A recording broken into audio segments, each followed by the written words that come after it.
The verbal tip. If you've worked the floor long enough, you already know what that is. It's not silence. It's not being ignored. It's the opposite. It's the table that tells you how incredible you were, how attentive you were, how much they appreciated you. They say it loudly. They say it confidently. They make sure you hear it. And then, that praise is all that's left behind. This video is the second in our series about tipping, not to debate it, not to defend it, but to name the parts of it that land differently when you're the one working the shift. Because the verbal tip isn't nothing. It's something. And that's exactly why it hits the way it does. 1. Why the verbal tip feels different. A zero tip is clear. It stings, but it's honest. The verbal tip is layered. It comes with eye contact, with warmth, with affirmation. You were amazing. You took such great care of us. We had such a great time, and in that moment, your body believes them. Your nervous system registers approval. Your effort feels seen. Until the check is closed. And what's left doesn't match what was said. That disconnect is what lingers. 2. Praise creates expectation. When guests compliment you throughout the meal, something subtle happens. You don't demand more. You don't expect a reward. But you assume alignment. You assume that how they spoke to you matches how they'll close the check. Because in most work environments, praise and compensation move together. In hospitality, they don't always. And that mismatch creates confusion, not entitlement. 3. The emotional cost isn't about the money. This isn't about percentages. It's not about numbers. It's about meaning. Servers don't just carry plates. They carry tone, timing,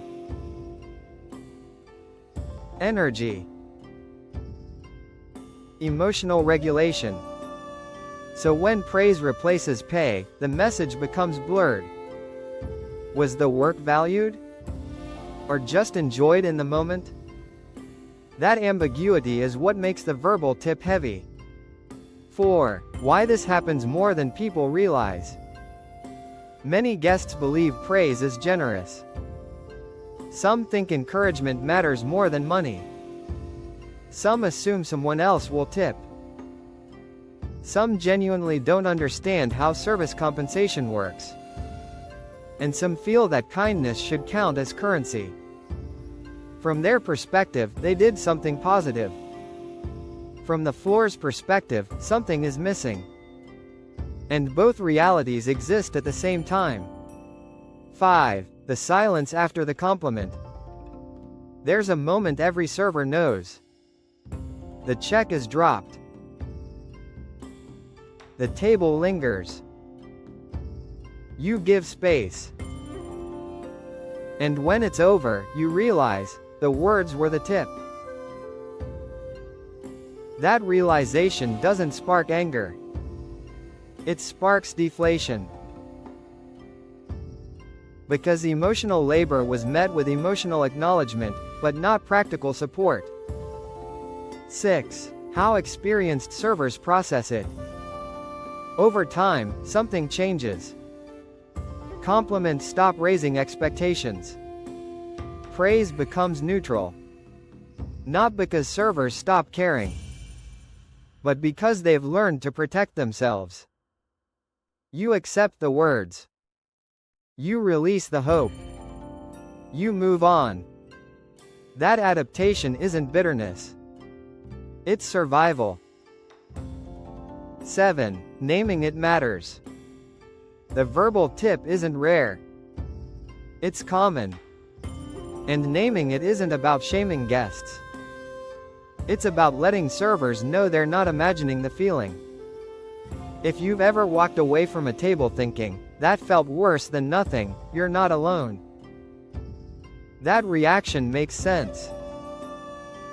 If this resonates, share your experience in the comments.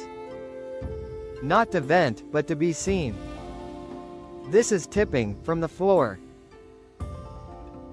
And in the next video, we're talking about what happens when compliments turn into expectations. Welcome to the server section and thanks for watching.